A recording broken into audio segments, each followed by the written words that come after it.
Hola con todos, llegamos ahora al último capítulo de Apocalipsis. Felicidades a todos los que han seguido la serie. Y ahora entramos al último capítulo, que prácticamente viene a decir es el fin de toda la historia de esta humanidad como la hemos conocido hasta ahora. Y empieza una nueva era, una nueva etapa, una nueva época. Empezamos con el capítulo 22, los versículos 1. Dice así: Después me mostró un río limpio de agua de vida, resplandeciente como cristal, que salía del trono de Dios y del Cordero. Estudiando en este capítulo los nombres con los que Jesús aparece. En el versículo 1, Jesús aparece con el nombre de el Cordero.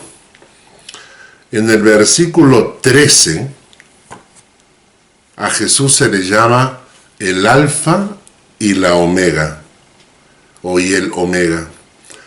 Se le llama el principio y el fin, el primero y el último.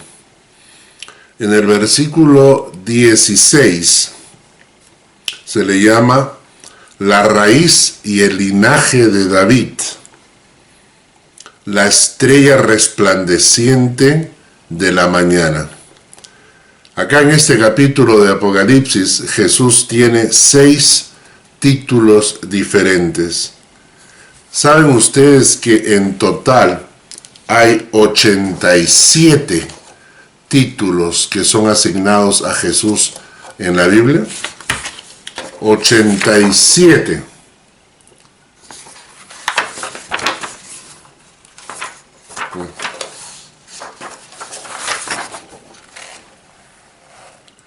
El último.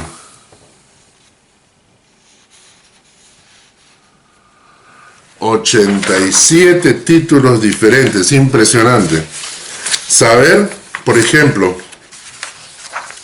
a Jesús se le llama, ya hemos dicho, el Cordero, el Alfa y Omega. En Hebreos se le llama el autor y consumador de la fe. En Hechos capítulo 3 se le llama el autor de la vida. En Efesios capítulo 4 se le llama cabeza de la iglesia. En Isaías 9, consejero, admirable. En Juan 20 se le llama Dios. Romanos 9, 5 se le llama Dios bendito. Isaías 9, 6, Dios fuerte. Isaías 9, 5, Dios poderoso. Juan 10, el buen pastor. Juan 14, el camino, la verdad y la vida. Juan 1, 3, el creador. Y podríamos seguir haciendo toda esta lista cuando Jesús recibe el nombre del Redentor, el príncipe de los pastores, el soberano, el Señor de señores, el unigénito del Padre, Emmanuel, hijo de David, hijo de Dios, la aurora, la gloria de Jehová. Maravilloso. 87 títulos tiene Jesucristo en la Biblia. Y esto nos muestra lo importante que es Él para Dios su Padre, para la humanidad y para nosotros. Sigamos en Apocalipsis, en el capítulo 22, el versículo 2. Apocalipsis 22, versículo 2 dice: En medio de la calle y a uno y otro lado del río estaba el árbol de la vida, que produce 12 frutos, dando cada mes su fruto, y las hojas del árbol eran para sanidad de las naciones. Y esto es un pasaje precioso porque nos habla acerca de la unidad temática de la Biblia. ¿A qué me refiero con la unidad temática de la Biblia? Que tú puedas recorrer toda la Biblia y vas a encontrar que hay un solo tema, o hay un tema que se desarrolla a través de todos los libros en forma progresiva. Cuando hablamos del árbol de la vida, tenemos que referirnos a Génesis, al capítulo 3, versículos 22 al 24. Génesis capítulo 3, versículo 22 al 24.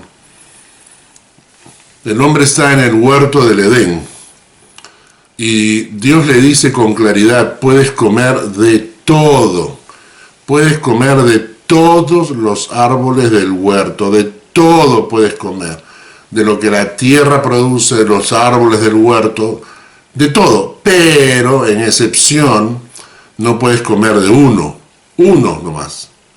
Es el árbol del conocimiento del bien y del mal. Entonces, solamente le prohíbe ese. Alguna vez deberíamos hacer un estudio sobre este tema. ¿Por qué Dios le prohíbe tocar el fruto de este árbol? ¿Por qué el diablo los engaña diciendo que si comen de ese árbol serían como Dios? Porque el hombre, a partir de entonces, determinaría por sí mismo lo que es bueno y lo que es malo. El hombre no solamente recibiría el conocimiento del bien y el conocimiento del mal, sino que al desobedecer a Dios, comenzaría a utilizar su libre albedrío para torcer y a lo malo llamarlo bueno y a lo bueno llamarlo malo. Entonces Dios le prohíbe comer de ese árbol, solo de ese árbol. El hombre desobedece junto a su esposa, son seducidos, son convencidos por el diablo. El diablo le dice que no va a pasar absolutamente nada, igual que nos dice a nosotros en cuanto al pecado hoy en día, y al final ellos aceptan la tentación y caen, y comen del árbol del conocimiento del bien y del mal. Ante esa desobediencia, entonces Dios tiene que cortarles el acceso a un árbol maravilloso que también estaba en el huerto, al cual ellos tenían acceso. Ellos sí podían comer de ese árbol hasta ese momento, pero en el momento en que se convirtieron en pecadores, Dios tiene que bloquearles el acceso al árbol de la vida, porque el árbol de la vida los haría inmortales, haría que sus enfermedades desaparecieran, y entonces Él tiene que impedir que en la tierra hayan pecadores eternos. Imagínense si todavía tuviésemos en la tierra viviendo a un Hitler, a un Nerón, a un Mao Zedong y a todos los asesinos en serie que nunca pudiesen morir. Por más que los encerráramos en cárceles, vivirían ahí por la eternidad. Entonces Dios toma la decisión y los saca del paraíso para que no tengan acceso al árbol de la vida. Lo interesante es que la desobediencia les cortó el acceso a esta bendición de Dios que era el árbol de la vida. Pero lo que se pierde en Génesis en el capítulo 3 se recupera en Apocalipsis en el capítulo 22. Por eso hablamos de continuidad temática de la Biblia. Lo que se pierde en el primer libro de la Biblia se recupera en el último libro de la Biblia. En el capítulo 22 vamos a leer nuevamente el versículo 2. En medio de la calle de la ciudad, a uno y a otro lado del río, estaba el árbol de la vida que produce 12 frutos o 12 cosechas, dando cada mes su fruto, cada mes su cosecha, y las hojas del árbol eran para la sanidad de las naciones. Muchas personas preguntan y dicen: ¿por qué Dios creó al hombre si sabía que éste iba a caer? Porque Dios no solo conocía Génesis capítulo 3, Dios también conocía de antemano Apocalipsis capítulo 22.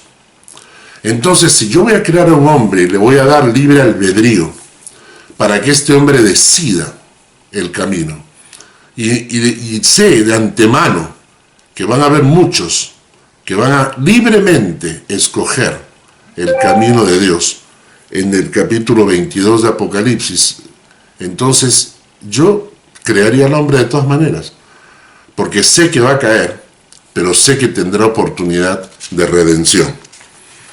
¿Ok? Ahora, acceso al árbol de la vida no es tan fácil tampoco. Vamos a leer el versículo 14. Dice así, el versículo 14 del capítulo 22 de Apocalipsis. Bienaventurados los que lavan sus ropas para tener derecho al árbol de la vida y para entrar por las puertas de la ciudad. Para tener derecho al árbol de la vida y poder entrar por las puertas de la Nueva Jerusalén, es necesario, dice acá, tener nuestras ropas lavadas en la sangre de Jesucristo. Los que tienen las ropas sucias no tienen derecho ni para acceder al árbol de la vida, ni para entrar en la ciudad de Dios. Vamos a explicar esto. Dios es amor, es verdad, pero no disculpa la inmoralidad de nadie. Dios es amor, pero también es santo, y no disculpa la inmoralidad de nadie. ¿Por qué pensamos que Dios es diferente hoy en día? ¿Por qué pensamos que Dios tiene que aceptar la inmoralidad que estamos viendo hoy en día en las vidas, en las familias, en los hogares? ¿Por qué creemos que hoy en día, cuando el pecado ha aumentado en cantidad, en magnitud y en variación, Dios hace la vista gorda? Porque Dios es amor. ¿Por qué Dios tiene que aceptar tanta desviación inmoral? No tiene por qué. Él es amor, pero también es santo. Y vamos a leer Apocalipsis capítulo 3, versículos 4 al 6. Apocalipsis 3, versículos 4 al 6.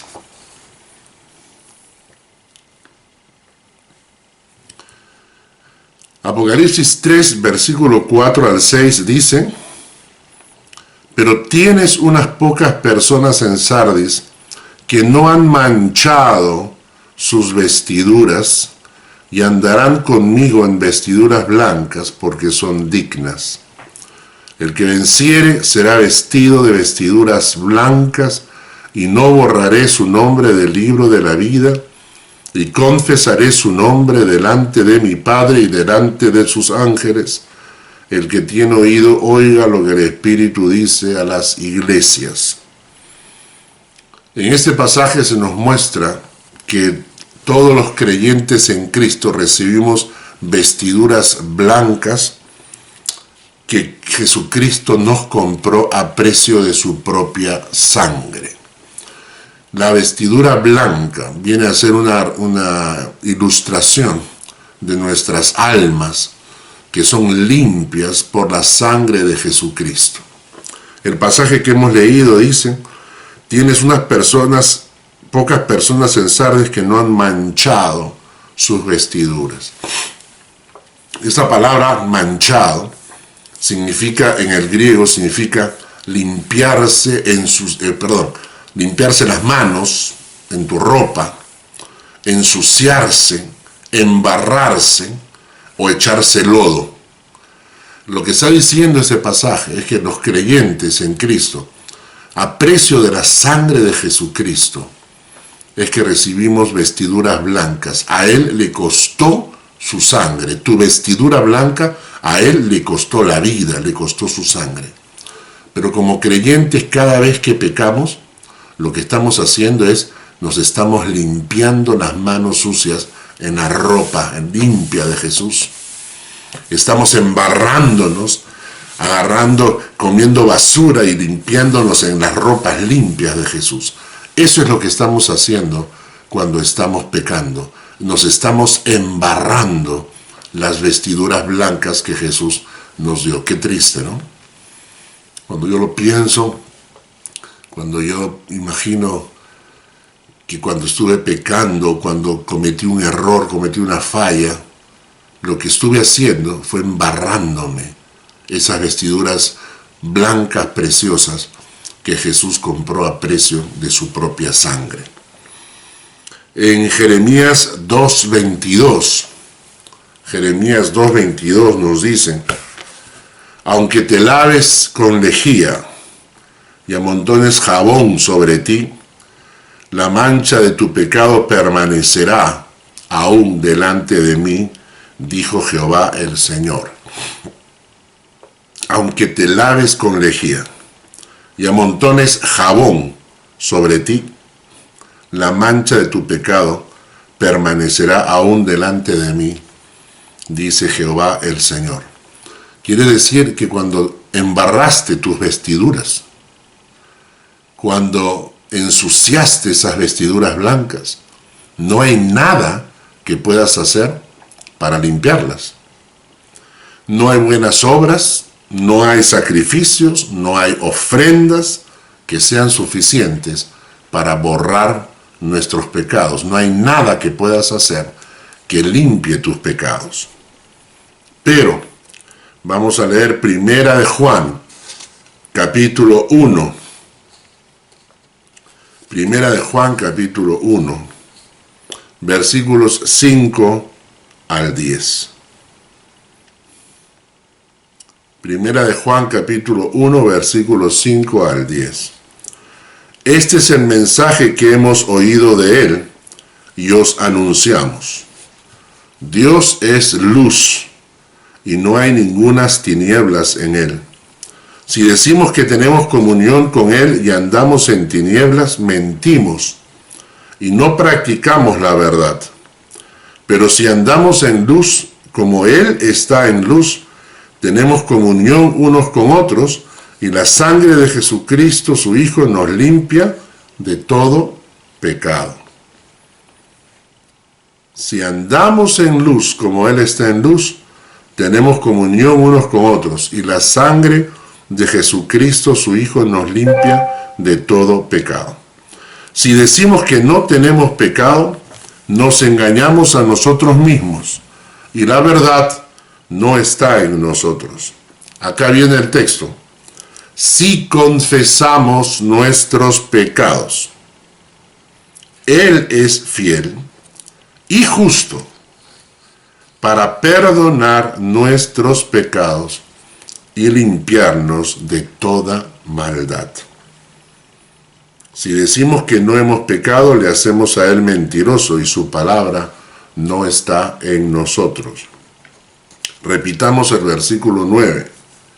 Si confesamos nuestros pecados, Él es fiel y justo para perdonar nuestros pecados y limpiarnos de toda maldad. Si buscamos el perdón de Dios, si le confesamos a Dios nuestros pecados, y Juan el Bautista va a decir que esa actitud tiene que venir acompañada de arrepentimiento. Quiere decir cambio de actitud, cambio de rumbo, cambio de corazón. Cuando yo voy al Señor y le confieso mis pecados, los reconozco, porque en eso somos expertos, en no reconocer nuestros pecados. Le damos otro nombre, lo disculpamos por alguna circunstancia. No, es que tuve que, no me quedó otro camino, porque así estaba la situación en mi casa, con mi familia, con mi esposo, y me vi obligado, me vi obligada. Básicamente las circunstancias me empujaron, pero en realidad no es tan pecado, eso no es adulterio, no es fornicación, es amor, porque he descubierto el amor. No estoy mintiendo, estoy diciendo una verdad a medias, ¿no? No estoy robando, solo estoy tomando prestado. Cuando queremos realmente ser limpios de nuestro pecado, tenemos que confesarlo delante de Dios, tenemos que reconocerlo y llamarlo por su nombre. Estoy pecando de esta manera, Señor. Pero además, tenemos que ir con actitud de arrepentimiento, con cambio de actitud, cambio de corazón, cambio de rumbo. Si no hay arrepentimiento, tampoco hay pecado. Isaías capítulo 1, versículos 15 al 18. Isaías capítulo 1, versículos 15 al 18. Dice: cuando extendáis vuestras manos, yo esconderé de vosotros mis ojos. Asimismo, cuando multipliquéis la oración, yo no oiré. Llenas están de sangre vuestras manos. Lavaos, limpiaos, quitad la iniquidad de vuestras obras de delante de mis ojos, y dejad de hacer lo malo. Aprended a hacer el bien, buscad el juicio, restituid al agraviado, haced justicia al huérfano, amparad a la viuda. Venid luego, dice Jehová, y estemos a cuenta. Si vuestros pecados fueren como la grana, como la nieve serán emblanquecidos. Si fueren rojos como el carmesí, vendrán a ser como blanca lana. Este pasaje es precioso porque ilustra el arrepentimiento. Primero te dice, lavaos y limpiaos. O sea, anda a Jesús, lávate en la sangre de Cristo. Limpia tus vestiduras blancas, lávalas en la sangre derramada de Cristo en la cruz. Pero después viene el cambio. Después de que has sido limpio por la sangre de Cristo, viene el cambio. Ese es el arrepentimiento. Arrepentimiento no es cuando lloras. El arrepentimiento es cuando cambias. Judas pudo llorar todo lo que quiso con su pecado y terminó ahorcándose. Pedro lloró por su pecado, pero se arrepintió delante de Dios, pidió perdón, cambió de actitud. Entonces, arrepentimiento no es cuando lloras por tus errores o por tus fallas, por lo que has cometido. Arrepentimiento es cuando cambias, ¿no? Y entonces el texto te dice, ok, primero lávate y límpiate en la sangre de Cristo. Y luego, quita la iniquidad de vuestras manos, quita la iniquidad de vuestras obras delante de mis ojos. Dejad de hacer lo malo. Dejad de hacer lo malo. Entonces el versículo 18 dice, venid luego, dice el Señor, y estemos a cuenta. Si vuestros pecados fueren como la grana, como la nieve, serán emblanquecidos. Y si fueran rojos como el carmesí, vendrán a ser como blanca lana. A veces vivimos vidas que no son dignas del Señor. Debemos entender que para entrar al árbol de la vida y a la nueva Jerusalén, será importante tener las vestiduras blancas. En el versículo 15 del capítulo 22 de Apocalipsis, 22:15, se nos habla del grupo contrario, de la otra gente. Versículo 15 dice, mas los perros estarán fuera, y los hechiceros, y los fornicarios, los homicidas, los idólatras, y todo aquel que ama y hace mentira. Bueno, acá está claro que, dice acá, los perros estarán fuera, o sea, no hay perritos en el cielo, quizás hayan gatitos, pero perritos no entran. Mentira, mentira. El texto de los perros se refiere a otra cosa. Dice, no se trata de animales, se trata de personas de carácter vil, corrupto. Para ver eso lean Filipenses capítulo 3, versículo 2. Ahí se habla de los perros que se muerden unos a otros y se destruyen unos a otros. Entonces, con el perro que ladra y muerde así, está representando a este tipo de gente. Gente de carácter vil y corrupto que hace daño. Luego mencionan a los hechiceros. que la palabra ya lo he mencionado antes, son farmacoi, uso de drogas o pócimas mágicas, ¿no? Los fornicarios, pornoi, personas sexualmente inmoral. Los fornicarios son todos aquellos que tienen relaciones sexuales o tienen actividad sexual ilícita, no solamente fuera del matrimonio, sino fuera de las normas de Dios. Algunos dicen los fornicarios son los que no están casados y los adúlteros son los que están casados. No es así. El fornicario es el que practica actividad sexualmente inmoral e ilícita, esté casado o no. El adúltero es el que tuerce, el que adultera su relación conyugal, el que falsea, el que engaña, el que miente, el que esconde. Tú puedes ser adúltero y no ser fornicario. Si te contactas por internet con alguna persona, comienzas a coquetear con una chica, estás adulterando. Aunque no hayas caído en pecado sexual, ya estás adulterando. Si tú tienes un coqueteo, sales y paseas y vas a comer con alguna chica de tu trabajo, con alguna persona de tu trabajo, a escondidas de tu esposa, ya estás adulterando. Estás cometiendo acto de adulterio porque estás adulterando tu relación con tu esposa, que tiene que ser de fidelidad, de lealtad, de honestidad, de verdad, y todas esas cosas las estás rompiendo. Estás rompiendo la fidelidad, la lealtad, la honestidad, la integridad, la verdad, porque vas a comenzar a mentir.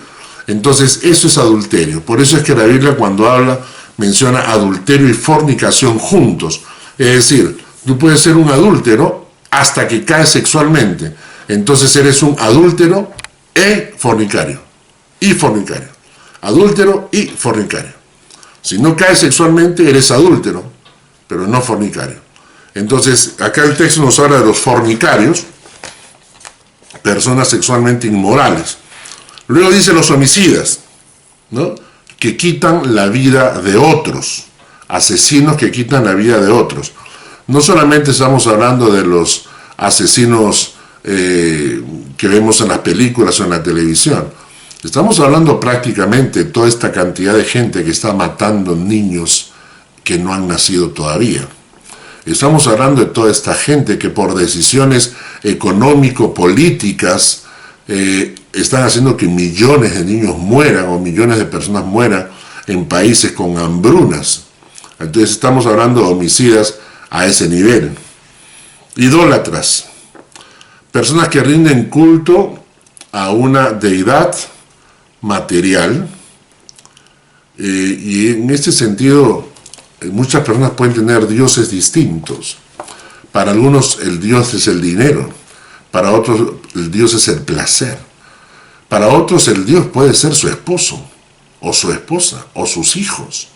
Es decir, lo tienen en primer lugar. Y cuando tienes a algo en primer lugar, en lugar de Dios, ya eres un idólatra. Y luego al final dice, todo aquel que ama, el texto griego es disfruta, y hace mentira, comportamiento falso. La palabra mentira acá es pseudo, falso. Entonces, es un elemento compositivo del lenguaje que indica engaño. Entonces, se está diciendo acá todo aquel que disfruta, que ama el engañar, el mentir, el ocultar, el comportamiento falso. Y entonces, si yo leo toda esta relación de personas, estos perros que tienen carácter vil, corrupto, los hechiceros, los fornicarios, los homicidas, los idólatras, todo aquel que ama y hace la mentira, pregunto, ¿lo salvará el hecho de ir a la iglesia y llamarse cristiano, hijo de Dios? ¿Lo salvará eso? ¿Lo salvará el hecho de estar viendo este video de Apocalipsis y tener una Biblia abierta?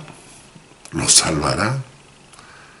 ¿Lo salvará el hecho de llevar el título de cristiano y no comportarse como tal? Ahora vamos al versículo 3 y 4. Apocalipsis capítulo 22, versículos 3 y 4. Dice: y no habrá más maldición, y el trono de Dios y del Cordero estará en ella, y sus siervos le servirán y verán su rostro, y su nombre estará en sus frentes. No habrá allí más noche, y no tienen necesidad de luz de lámpara, ni de luz de sol, porque Dios el Señor los iluminará, y reinarán por los siglos de los siglos. Acá hay una serie de características de la Nueva Jerusalén. Dice: no habrá más maldición. ¿De qué maldiciones está hablando? Según la Biblia, el pecado es una maldición. Las enfermedades son una maldición. La pobreza son una maldición. Entonces ya no habrá más maldición, no habrá más pecado, ni enfermedades, ni pobreza en la Nueva Jerusalén. El trono de Dios y el Cordero estará en ella. Sus siervos le servirán y verán su rostro. Yo quiero ser uno de ellos.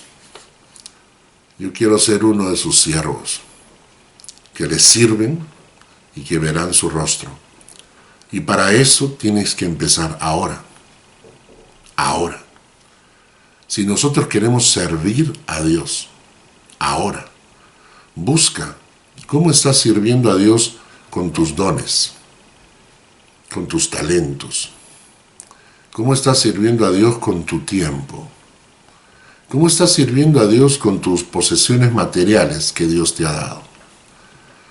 ¿Cómo estás sirviendo a Dios ahora? No esperes a que el Señor venga.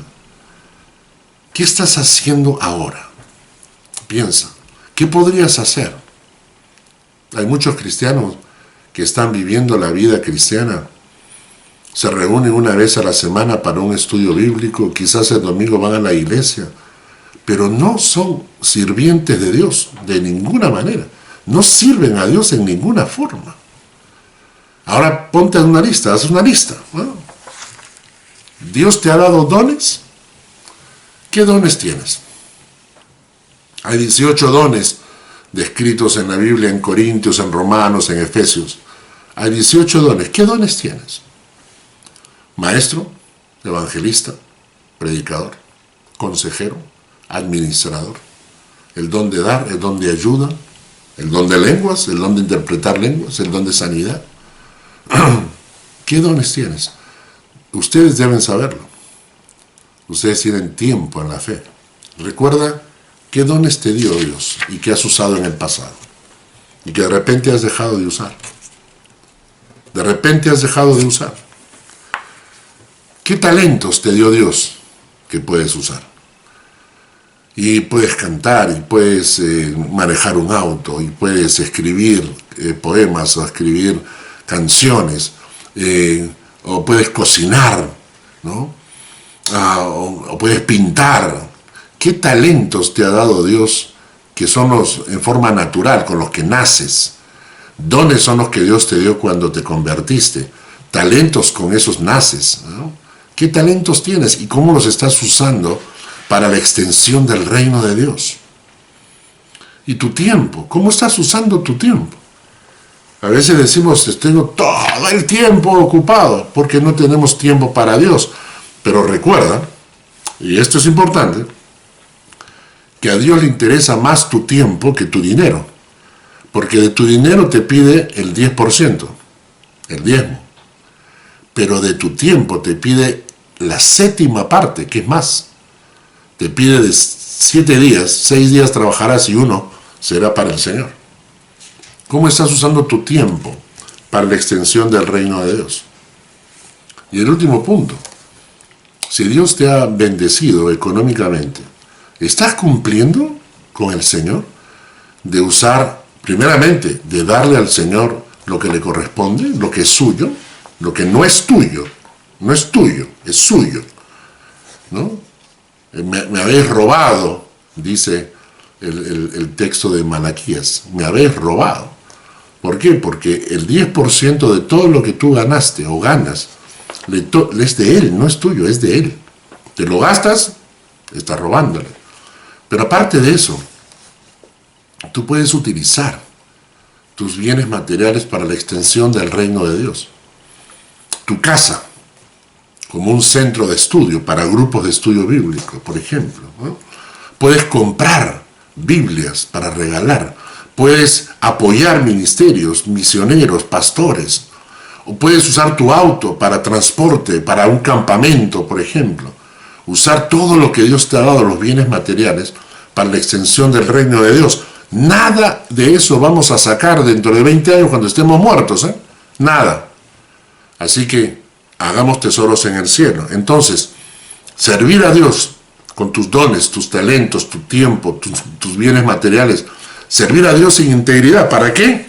Para, como dice el texto acá, sus siervos le servirán y tú seas uno de ellos y verán su rostro. Qué precioso.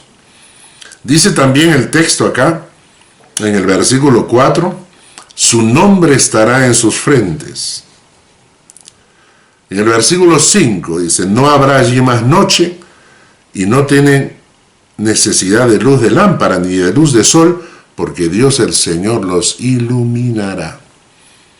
Nosotros no entendemos eso porque nosotros estamos acostumbrados a este sistema, a este orden en el cual estamos viviendo, donde la luz viene del sol.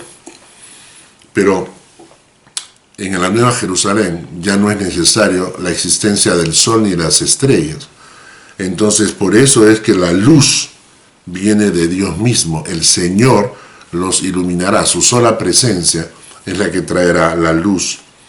Y dice, y reinarán los siglos por los siglos de los siglos, que es una expresión para que nuestro cerebro lo entienda. En realidad no habrá tiempo.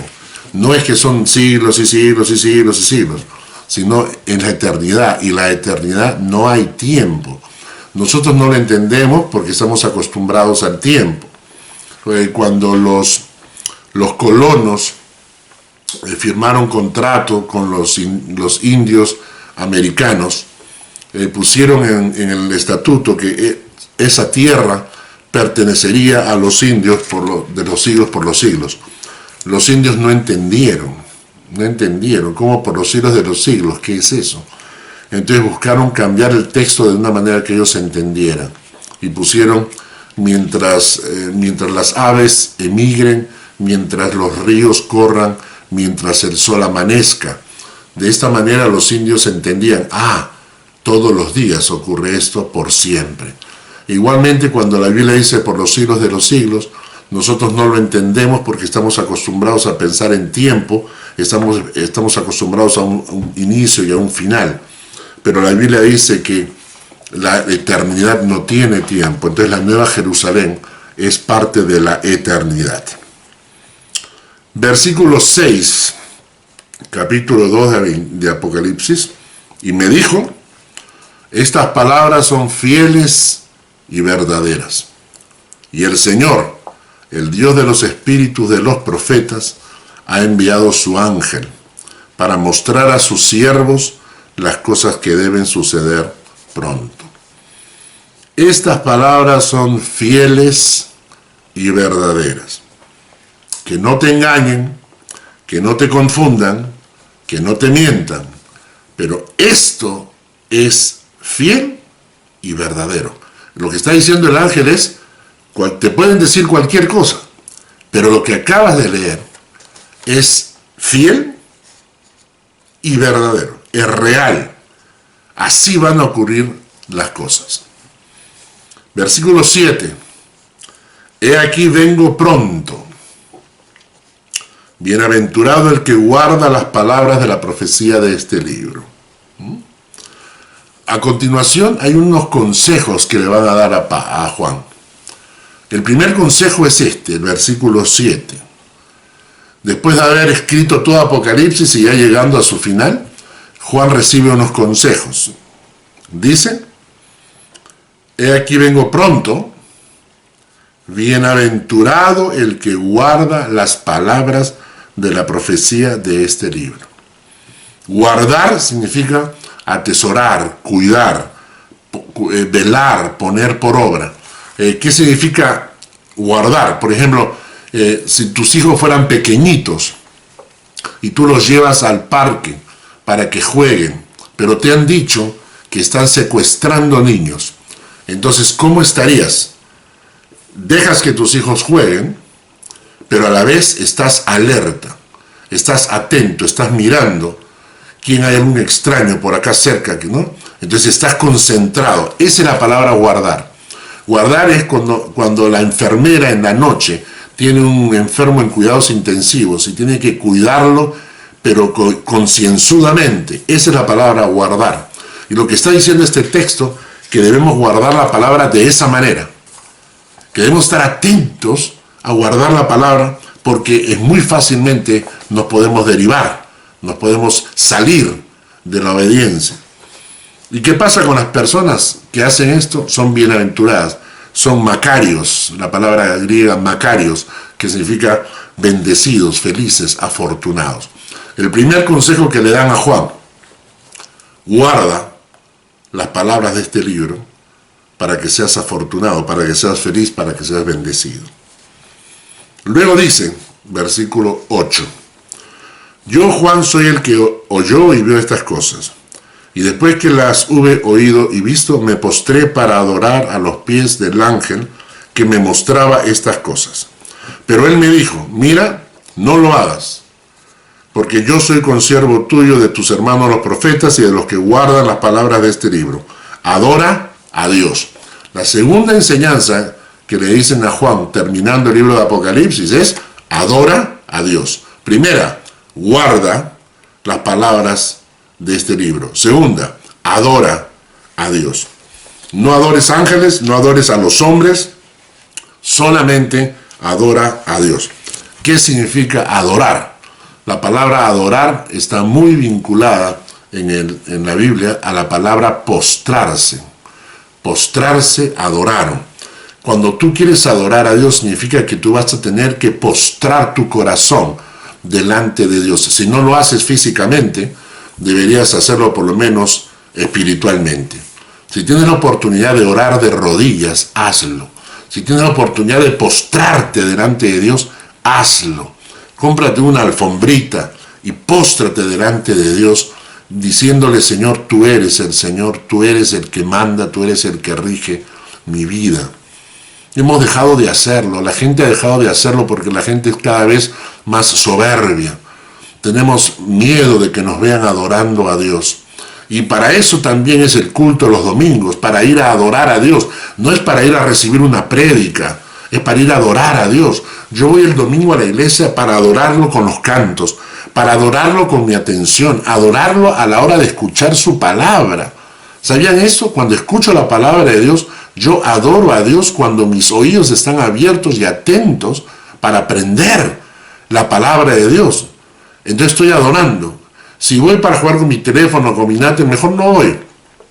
Es para adorar a Dios. Cuando viene la ofrenda, por favor, adoremos a Dios. No le demos a Dios lo que te sobra en el monedero.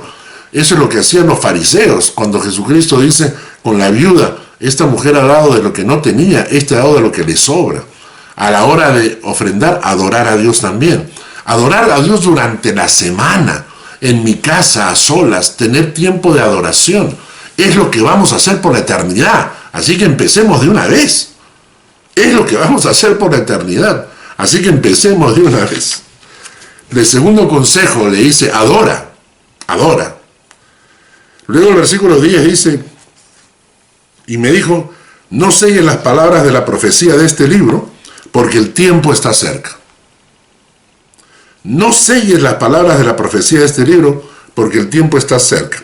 La palabra sellar significa ocultar.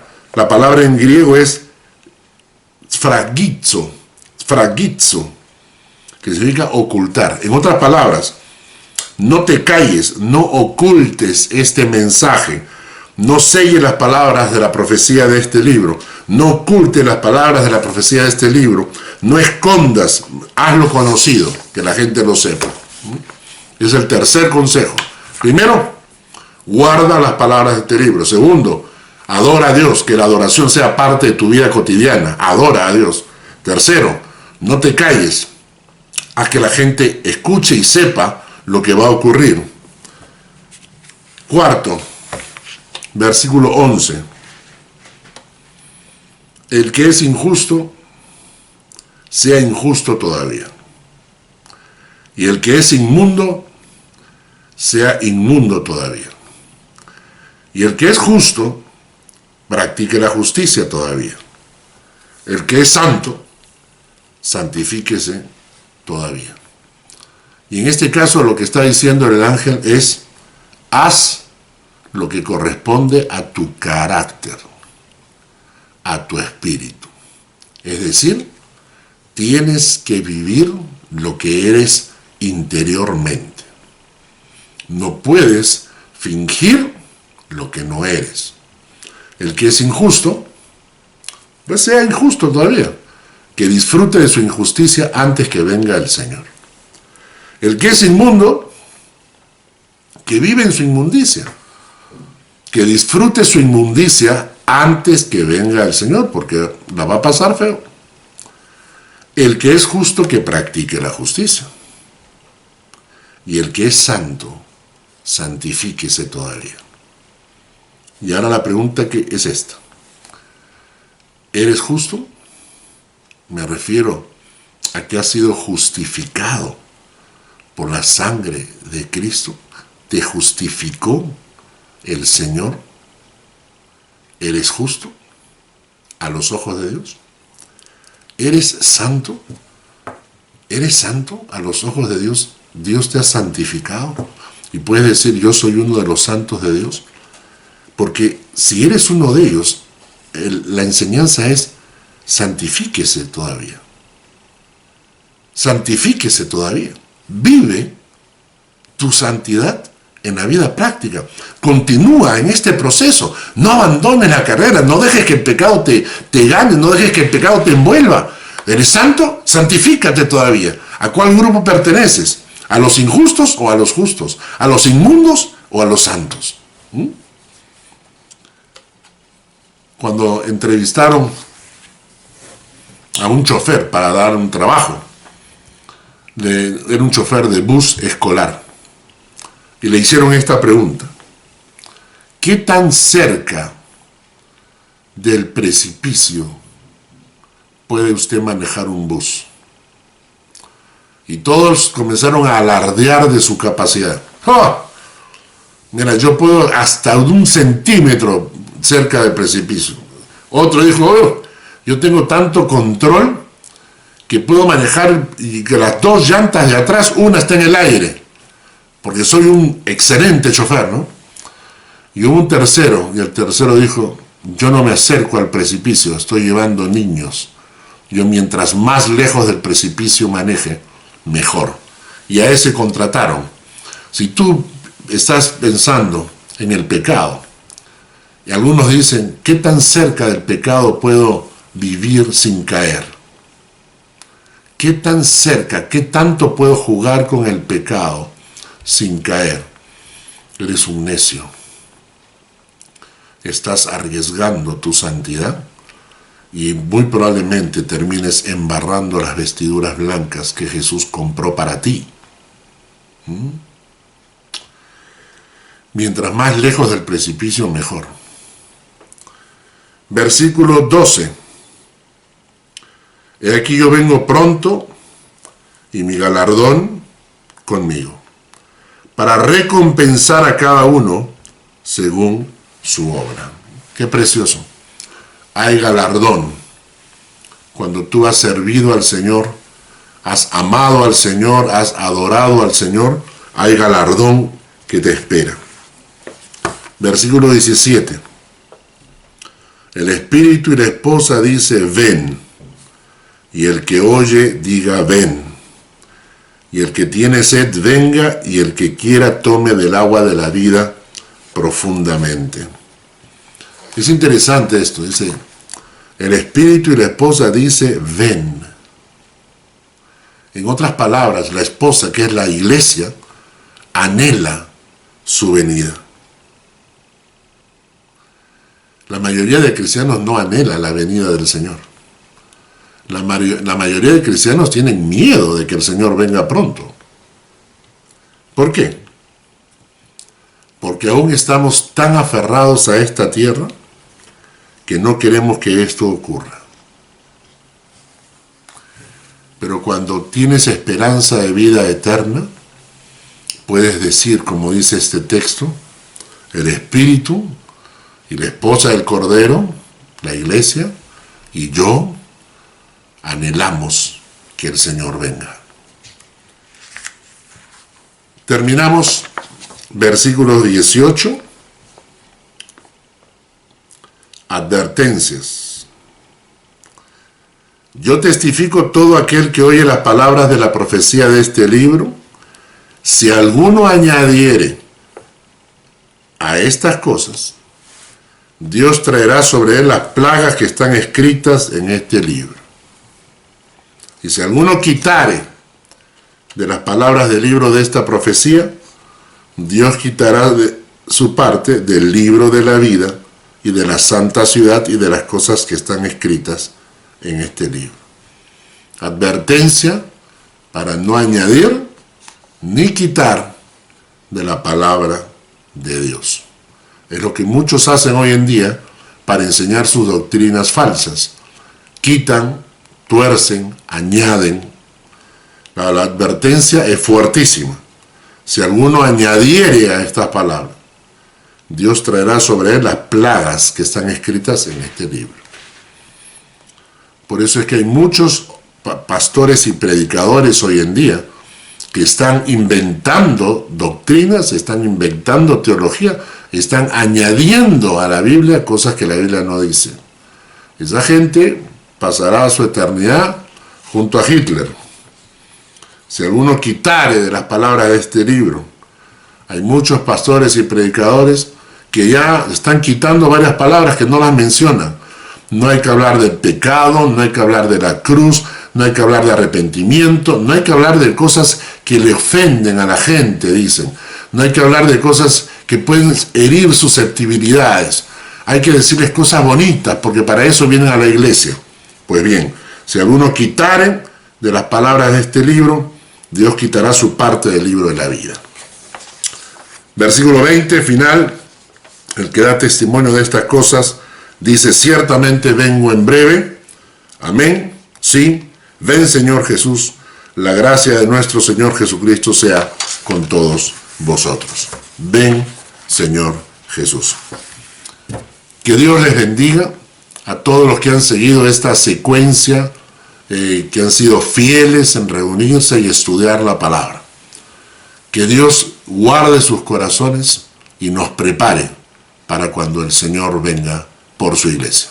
Que Dios les guarde.